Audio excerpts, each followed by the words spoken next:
Hi friends, welcome back to my channel gym Karthi. எல்லோரும் எப்படி இருக்கீங்க? நான் ரொம்பவுமே நல்லா இருக்கேன். நம்ம சேனலில் பார்த்திங்கன்னா தொடர்ந்து ஹீலிங், அதுக்கப்புறம் மணி எப்படி சேவ் பண்ணுறது, அதுக்கப்புறம் நம்ம நினச்ச ஒரு விஷயத்தை நம்ம எப்படி அடையிறது, அது மாதிரியான விஷயங்களை நம்ம தொடர்ந்து பார்த்துட்டே வரோம். அந்த சீரீஸில் பார்த்திங்க அப்படின்னா இன்றைய காலகட்டத்தில் நம்மளுக்கு செல்ஃப் ஹீலிங் அப்படிங்கிறது ரொம்பவுமே ஒரு கட்டாயமான ஒரு விஷயமாக நான் எடுத்துகிட்டு போகிறேன். அதை பற்றி தான் இந்த வீடியோவில் முழுமையாக சொல்லியிருக்கேன். செல்ஃப் ஹீலிங் அப்படின்னா என்னது அப்படின்னா, காலத்தோட கட்டாயத்தினால நம்மளை நாமளே சரிப்படுத்திக் கொள்வது எப்படி அப்படிங்கிறது தான் இந்த பதிவில் நான் முழுமையாக சொல்லியிருக்கேன். வாழ்க்கையில் பார்த்திங்கன்னா அனைத்து தனி நபர்களும் பார்த்திங்கன்னா ஏதாவது ஒரு வகையில் கஷ்டத்தை அனுபவிச்சுட்டே தாங்க இருக்கும். நிதி நிலையிலையோ, அப்படி இல்லைன்னா மனசளவிலையோ, அப்படி இல்லைன்னா உடல் அளவிலையோ பிரச்சனைகளை சந்திச்சுட்டே தான் வரும். இப்படி இருக்கும்போது நமக்கு மட்டும் ஏன் வாழவே பிடிக்கலை அப்படிங்கிற எண்ணம் பலருக்குமே தோன்றிட்டே தான் இருக்கும். இதை அனைத்துக்கும் பார்த்திங்கன்னா ஒரு தீர்வு யாரோ ஒருவர் கொடுக்கும் ஆறுதல் தான். நான் இருக்கிறேன், எல்லாமே சரியாயிடும் அப்படிங்கிற வார்த்தை. ஆனால் இந்த ஓடிட்டுருக்கிற இப்போ இருக்கிற நவீன காலத்தில் நாளுக்கு நாள் மக்கள் ரொம்பவுமே செல்ஃபிஷாக தான் மாறிட்டு வராங்க. நம்மளோட வேலையிலே அவங்கவுங்க வேலைகளை பார்க்குறதே தான் அவங்களுக்கு ரொம்பவுமே முக்கியம் காட்டிகிட்ருக்காங்க. மற்றவங்க மீதான கரிசனங்கள் ரொம்பவுமே குறைச்சிட்டே தான் இருக்குது. இந்த நிலையில் பார்த்திங்கன்னா எல்லாருக்குமே தேவையான ஒன்று தான் இந்த செல்ஃப் ஹீலிங். அதை எப்படி வளர்த்துக்கிறது அப்படிங்கிறதான் இந்த ஒரு பதிவில் நம்ம பார்க்க போகிறோம். இது ஒரு இரவுலேயே நடக்கும் அப்படின்னு இல்லை. இது நம்மளோட எண்ணங்கள், அதுக்கப்புறம் உணர்ச்சிகள், நம்ம எப்படி இந்த பழக்கத்தை தொடர்ந்து செய்கிறோம், அதுக்கப்புறம் இந்த சூழ்நிலைகளை நம்ம எப்படி கையாள போகிறோம் அப்படிங்கிற பல அம்சங்கள் இருக்குது. குணமடைகிறது அப்படிங்கிறது வெறும் நோயிலிருந்து மீள்றது இல்லைங்க.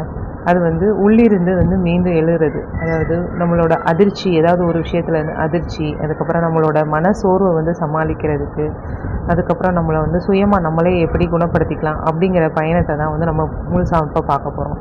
ஃபஸ்ட்டு என்னது அப்படின்னா, நம்மளுக்கு ஃபஸ்ட்டு சுய விழிப்புணர்வு அப்படின்னு சொல்கிறாங்க. இது என்ன அப்படின்னா, நம்மளோட மனசை நம்ம ஃபஸ்ட்டு புரிஞ்சுக்கணுங்க. சுய விழிப்புணர்வு அப்படிங்கிறது என்னது அப்படின்னா, நம்மளோட எண்ணங்கள், அதுக்கப்புறம் உணர்வுகளை நாம் என்ன நம்மளுக்கு என்ன பிடிக்குது அப்படிங்கிறத நம்ம ஃபஸ்ட்டு அடையாளம் காட்ட வச்சுக்கணும். ரெண்டாவதாக என்ன சொல்கிறாங்க அப்படின்னா, டெய்லி டைரி எழுதுங்க அப்படின்னு சொல்கிறாங்க. நம்ம டெய்லி டைரி எழுதணும் அப்படின்னா நம்ம என்ன நினைக்கிறோம், நம்ம மனசில் என்ன ஓடிட்டுருக்கு அப்படிங்கிறது தெளிவாக நம்மளால் எழுத முடியும். தியானம் அப்படி இல்லைன்னா மூச்சு பயிற்சி வாழ்நாளில் டெய்லி செய்யுங்க அப்படின்னு சொல்கிறாங்க. இது நம்மளை செல்ஃப் ஹீலிங் பண்ணும் அப்படின்னு சொல்கிறாங்க. ரொம்ப பிடிச்சவங்க யாராவது ஒருத்தவங்க நம்ம லைஃப்பில் கண்டிப்பாக இருப்பாங்க. அப்படி இருப்பாங்க இல்லையா, அவங்கக்கிட்ட உங்கள் மனசில் என்ன தோணுதோ அந்த விஷயங்கள் எல்லாத்தையுமே நீங்கள் அவங்கக்கிட்ட ஷேர் பண்ணலாம். அது உங்களோட கணவராக இருக்கலாம், அப்படி இல்லைன்னா உங்களோட நெருங்கிய தோழராக இருக்கலாம், இல்லைன்னா உங்கள் அம்மாவாக இருக்கலாம், அப்படி இல்லாட்டினா ரொம்பவுமே ட்ரஸ்டபுளான ஏதாவது ஒரு பர்சனாக இருக்கலாம். அவங்கக்கிட்ட நீங்கள் கண்டிப்பாக உங்களோட மனசில் இருக்க எல்லாத்தையுமே நீங்கள் ஷேர் பண்ணலாம். ஃபஸ்ட்டு அதுக்கப்புறம் என்ன சொல்கிறாங்க அப்படின்னா, நம்மளையே நம்ம லவ் பண்ண ஸ்டார்ட் பண்ணணும் அப்படின்னு சொல்கிறாங்க. அதாவது நம்மளவே நம்மளை ஏதாவது சொல்லுவோம்ல, என்னால் இது பண்ண முடியாது, எனக்கெல்லாம் இது நல்லா இருக்காது அப்படின்னு விமர்சிக்கவே கூடாது அப்படின்னு சொல்கிறாங்க. எது பண்ணாலும் இது பண்ணால் எனக்கு நல்லாயிருக்கும் அப்படிங்கிற பாசிட்டிவான எண்ணங்களை நம்ம நிறைய வளர்த்துக்கணும் அப்படின்னு சொல்கிறாங்க. அதுக்கப்புறம் பார்த்திங்கன்னா நம்மளோட ப்ரியாரிட்டிக்கு முன்னுரிமை கொடுக்கணும் அப்படின்னு சொல்கிறாங்க.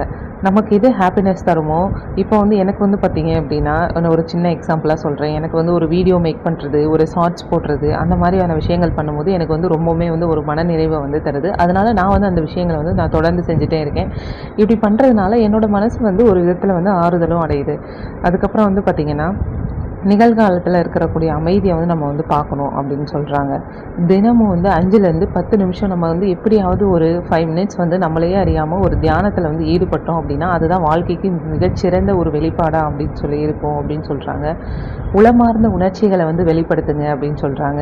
கலை மற்றும் படைப்பாற்றல் வழியை வெளிப்படுத்துங்க அப்படின்னு சொல்கிறாங்க. நம்மளை நம்புகிற ஒருத்தவங்க நம்மளை நம்புவாங்க இல்லையா, அவங்கக்கிட்ட நம்மளோட உணர்ச்சிகளை எல்லாத்தையுமே வெளிப்படுத்தலாம் அப்படின்னு சொல்கிறாங்க. அதே தாங்க, உங்களோட உணர்ச்சிகளை ஒரு கடிதம் மூலமாக கூட நீங்கள் எழுதலாம்.